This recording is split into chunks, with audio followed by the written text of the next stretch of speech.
Good evening, everyone. My name is Carlos Torquia. I will be the chairperson tonight. Welcome everybody to this meeting in solidarity with democratic and revolutionary processes unfolding in Venezuela and Bolivia. Organized by the Coalition Venezuela Estamos Contigo, Coalition Venezuela We Are With You. This meeting has also been sponsored by the Bolivarian Círculo Bolivariano Luis Riel, the Center for Social Justice, the Toronto Bolivia Solidarity, and the Native Women in the Arts. Our special thanks to Greg Albo, Director of the Center for Social Justice, for providing the space for this event. Winds of rebellion against neoliberalism and the empire are blowing throughout Latin America. In the last 15 years, people have started again to say enough is enough to poverty, inequality, exploitation, and imperialism, and to look for alternatives, realizing that another world is possible. Hope has returned to the continent. The word socialism has started to resonate once again. History has put the Venezuelan and Bolivian people at the forefront of this new wave of rebellion. Tonight we want to discuss the status of the struggle in Venezuela after the referendum of 2007. Are the Venezuelan people moving forward in building popular power and the new economy? What obstacles still need to be removed? In respect to Bolivia, we want to discuss the factors that made possible the overwhelming victory of Presidente Evo Morales in the plebiscite of last August 10th, in spite of the ferocious campaign mounted by the oligarchy and the empire. What are the perspectives for deepening the revolutionary process and defeating the subversive activity of the Media Luna oligarchy? And last but not least, what are the challenges for us in Toronto in order to develop a more efficient solidarity with the Latin American people's struggle for social change, a struggle that, by the way, are really connected with our own life here in Canada in regard to pension plan, health care, education, daycare, decent salaries, and the use of the natural resources to enhance the quality of the life of the people, as Chavez and Evo Morales are doing in Latin America. So that problem are really close to us. So to deal with these issues, tonight we have three exciting and knowledgeable speakers. It's a privilege for me to introduce Dr. Maria Paez Victor, a well-known Venezuelan sociologist with a master from the University of Kent, England, and a PhD from York University. Dr. Paez is a member of the Bolivarian Círculo Luis Riel. It is a privilege and an honor to introduce to you Cynthia Cisneros Fajardo, a Bolivian indigenous journalist who actively participated and explained her people why President Morales should be given a strong majority in the last referendum. We are very lucky to have such guests. Cynthia's arrival to this country has not been easy. After a lengthy process to obtain a visa, the Canadian government authorized her to enter the country, but not her child. We believe this has not been a democratic attitude from the Canadian government, and actually it is constitute an offense to Cynthia as a woman. So I would like to call for you a tremendous applause in solidarity and welcome for Cynthia.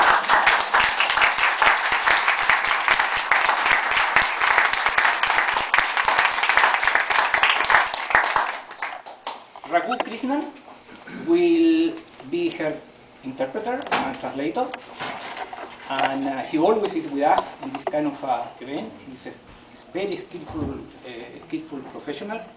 So Raghu, welcome and thank you very much for to be here. And finally, John Riddell, a well-known activist and member of the Coalition Venezuela We Are With You, and member of the Toronto Bolivia Solidarity. John has recently written two pamphlets that I have here, Venezuela Eyewitness, and the other is Venezuela and the International Struggle for Socialism. Both pamphlets are available in a table. So, let's talk about the structure of the meeting. We have 3 segments. The first segment will be the panelist presentation. That will take 55 minutes, more or less. Maria Paz will have 20 minutes.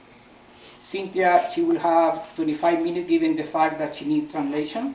And Raul, you have a project how to do in order to do very smoothly. And John Riddell, 10 minutes. And John Riddell gave to Cynthia 5 minutes. 15 minutes. I think it's very good for him. Thank you very much, John. And the second segment will be question and discussion, around 50 minutes. And the third segment will be short second round for the panelists to wrap up. And we expect to be out of the room around 9:30. So I encourage you to participate openly, frankly, respectfully, and the night is alive. So the first speaker will be Dr. Paez. Maria.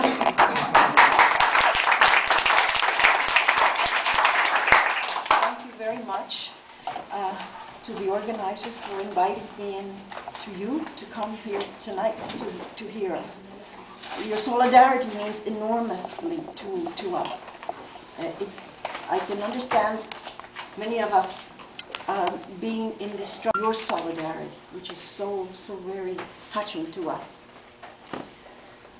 Well, we're going to talk about Venezuela after the referendum, but you know, I just want to tell you something. Before the Bolivarian Revolution, I remember what would happen when elections were going to occur in Venezuela.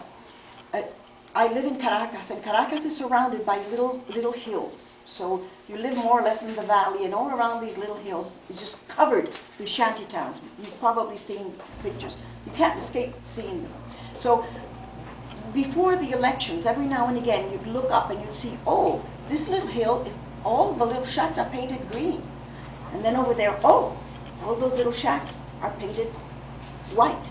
The 2 main parties were Ade and Copey, and each one had white, Ade and Copey had green, and there were other parties who could have orange and yellow and whatever. They were insignificant. And what would happen was that Copey would go to one of these, or Acción Democrática would go to one of these shanty towns and say, you have no water, you have no electricity.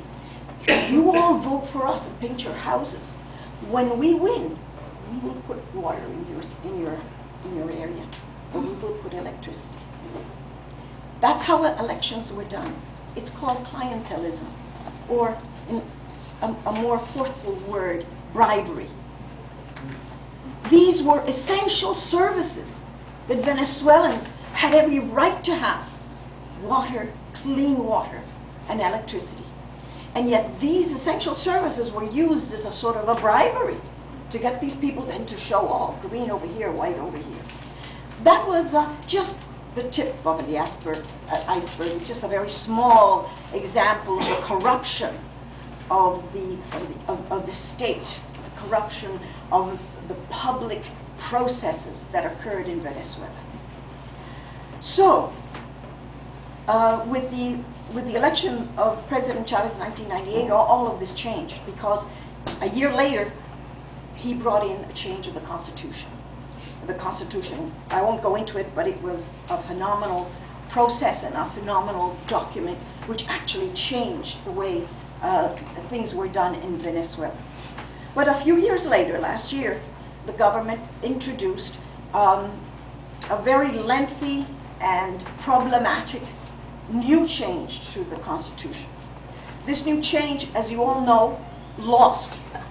We lost that referendum. Basically, what it was doing was modifying the 2000 Constitution to bring it into socialism, because President Chavez wants the country to go into the socialism of the 21st century, which is a Venezuelan socialism, which is a socialism that has sprung from the very roots of Venezuela. It isn't a socialism that has been taken from Europe or any other place. there may be elements of it, good things taken from it, but it really is springing from the Venezuelan process. So we lost. After losing that referendum, I just have the articles to show you. So many pundits were going on about how, Chavez had, lost his charisma, that the Chavez revolution was in danger, that all kinds of things were going to happen at the end of that year where there was a turning point of the revolution. Well, I'm glad to tell you that these things did not happen. If Venezuela, if President Chavez wants to have socialism in Venezuela, there are two things that have to change. One is the state, the whole apparatus of the state. And the second thing is the economy. Because he has political power, but the financial power, the economic power, as you know, we live in this capitalist world, is not exactly all in the hands of the state. The opposition is very wealthy and very powerful and has its hands on the economy. So, this is the change that precisely is so terrifying to the opposition. If Chavez wasn't serious about doing these two changes to the state and to the economy, he wouldn't have much. They could take Chavez, because they think, not to worry, things will go on the same. But things are not the same. And right after the referendum, they stepped up the opposition to Venezuela to destabilize the government. First thing is, President Chavez immediately, when he was told of the results of the referendum, he immediately accepted it. This was to show the world that he is truly a Democrat. He is not an autocrat or a dictator. A dictator loses over, I think it was 300,000 votes, So anyway, that was not reflected in the press. You'd have thought that the press would be saying, look, no, what the Venezuelan elite said, he had to. Oh yes, he was forced to by the military, which is ridiculous.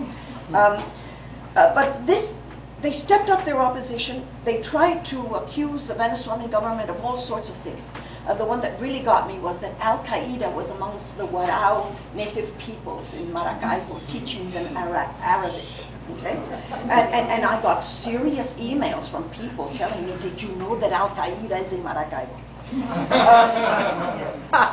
Of course, they accused Venezuela of being in cahoots with the FARC. They again continued with food shortages and smuggling of food and gasoline across the border. Every conceivable thing that went wrong in the country was laid to the feet of the government. One thing that has come up is, for the first time in Venezuela, I'm so proud of that. There is a sort of, the Attorney General, I think it is, an organization that demands of anyone who is in public office that their books have to be in good order. If money is missing, you're going to have a case against you. This is amazing in Venezuela. Venezuela was a kleptocracy, everybody stole. And so to have an institution that is actually go around saying, Mayor, look at here, this, really, it's a way of stopping corruption. Well, these people, the law says, if you have one of these cases against you, you can't run for public office again. They're going around the world saying that Chavez is afraid of these little mayors or governors and doesn't want them to be in the elections. This is truly something that goes on every single day. It's an opposition that never lets up and never accepts the government as the true government of the country. And the United States, first of all, this is after the referendum, increased its efforts for separatism. The state of Zulia is where most of the oil is, and of course the state of Barinas also. And in all those states, the United States has even moved or put a branch of its embassy in Zulia to try and fan the flames of separatism. The ExxonMobil froze Venezuela's international assets. There was, I think, 300 billion or something like that, and brought up a case saying that because they did not want to enter into partnership with the government over the tar sands of the Orinoco, which 3 or 4 other large multinational companies had done. They put this case before a judge in England, and fortunately it was absolutely and completely judged in favor of Venezuela in a most amazing way, because the judge was so adamant about it. The economic campaign against Venezuela, it's not a good place to invest, and of course the big issue was the attack of Colombia on Ecuador. So Colombia attacks Ecuador with weapons that have not been seen ever in Latin America. These were weapons that are only used in the Middle East, which means that only, you know, big guys can actually buy these missiles. Well, guess what? Colombia has them. And Colombia doesn't have the ability to launch these missiles at night. They were launched at night, so obviously the inference is that these were American troops that fired these missiles. But what does the media report? Chavez threatens Colombia because he sent 10 battalions to protect the Venezuelan border. So the whole news was completely, changed. So let's see, what has President Chavez done since this terrible thing that he lost the referendum? First, he admitted failure, and he admitted that he hadn't listened to the middle classes. Many on the left said, oh, he's going to lose it, he's listening to the bourgeoisie, etc. Look, the middle class is also Venezuelan, and families are divided. You're not talking about the elites, you're talking about the middle class. And he listened. Venezuelans didn't want, any more, let's say, conflict than they had. He listened to that. But then he decided he would go forward with the reforms that could be done without a constitutional reform. And this he has done. These were significant laws, which we call leyes habilitantes, which I traduce as enabling laws. These laws gave power to the communal councils, enormous amount of power. It transcends the division between army and the people. It incorporates the ministries into the government, the missions into the government structure, so we're not going to have two-tier systems anymore.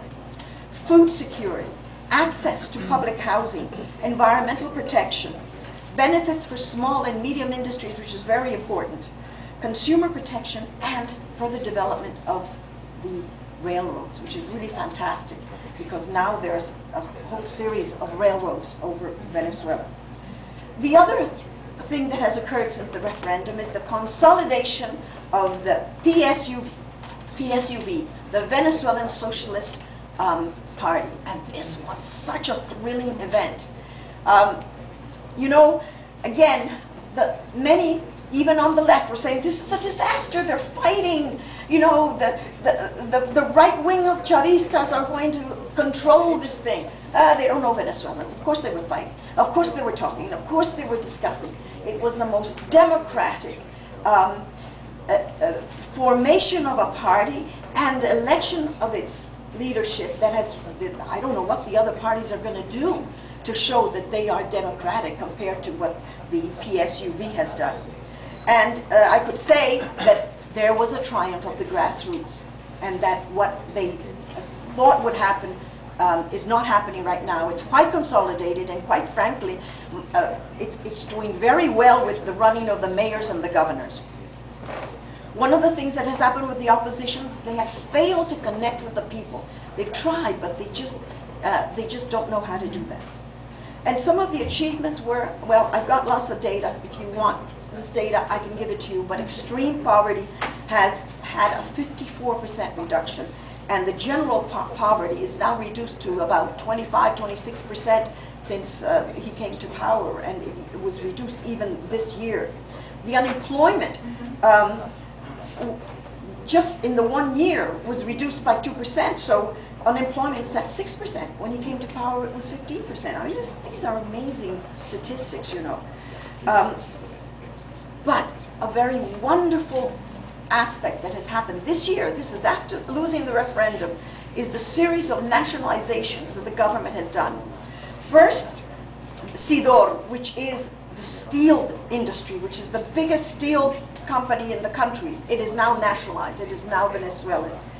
The cement industry, you know what they were doing? They were not producing cement. They were selling cement to Colombia and anyone else, but not selling it to the government. So the government nationalized the cement industry, and now it controls about 90% of the cement industry. The food distribution, again, the opposition was using food. It was storing it. It was smuggling it. The stores didn't have the food stuff. The food distribution has been nationalized. And most importantly, the Banco de Venezuela, or a very big bank in Venezuela called Banco de Venezuela, which was owned by Spaniards, has been nationalized. A very interesting thing. The government heard that these people wanted to sell the bank. So the government said, oh, we'll buy it from you. And you know, they had the effrontery of telling President Chavez, it's for sale, but we won't sell it to you. So then, it was nationalized. And then, of course, the gasoline distribution, again, smuggling, the intermediates raising the price. Gasoline distribution, there's a law in front of the Congress right now. It will be nationalized, and it will be the oil company who will sell directly to the gas stations without the intermediary. Land reform, well, just to tell you about the land reform, how many minutes have I got? 5, okay.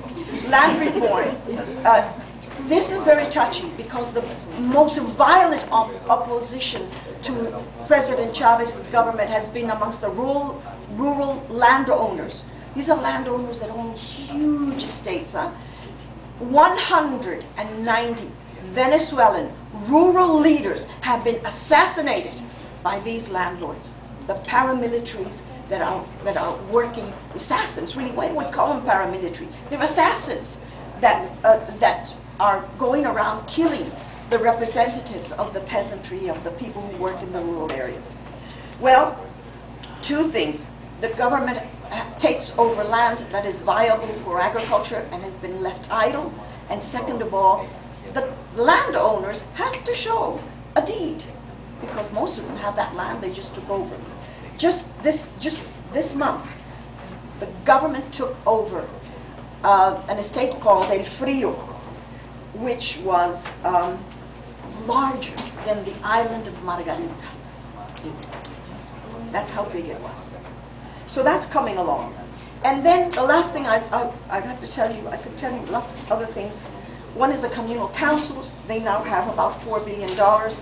And the other very interesting thing that I've got to tell you about is that, you know, as I said, the government has to take over the state, but it also has to take over the economy. The first hurdle are the banks. So they've taken over the Banco de Venezuela. But Venezuela's foreign policy has been splendid. It has given a lot of success to Bolivar's wish and dearest dream of the integration of Latin America. And two very important things have happened. Historic. First is the creation of UNASUR. UNASUR is the organization of South American countries that have come together to truly be the mechanism for integration of the countries. And there are two councils united to UNASUR. One is the Energy Council, so that South America can have the oil and the gas that it needs to develop itself. Because as Chavez has said, we're selling all of this to the countries that are already developed.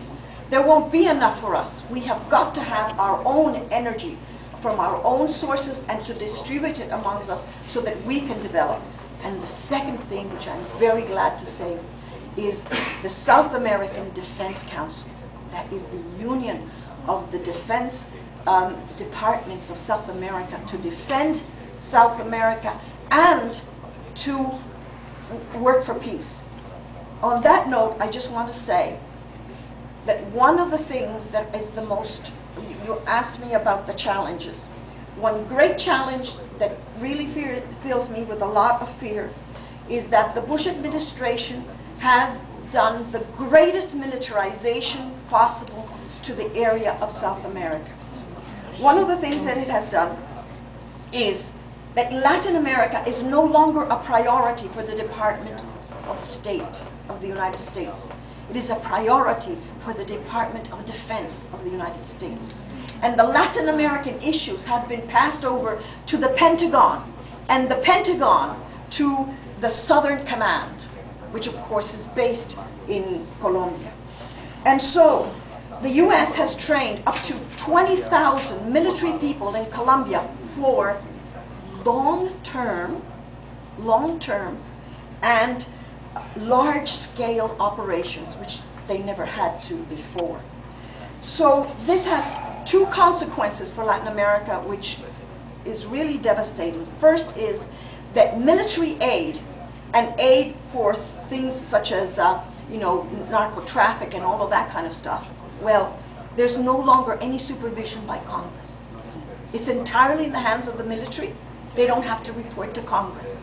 And the conditions that they used to have, sort of, you only give military aid according to human rights, that doesn't exist anymore. So now, all the issues of Latin America are now defined as emerging military risks. And guess what is the first emerging military risk? Radical populism, as exemplified in President Chavez and President Evo Morales. So, if you want to talk about this, we can do that later, but I will finish at that point. Yes. Thank you very much.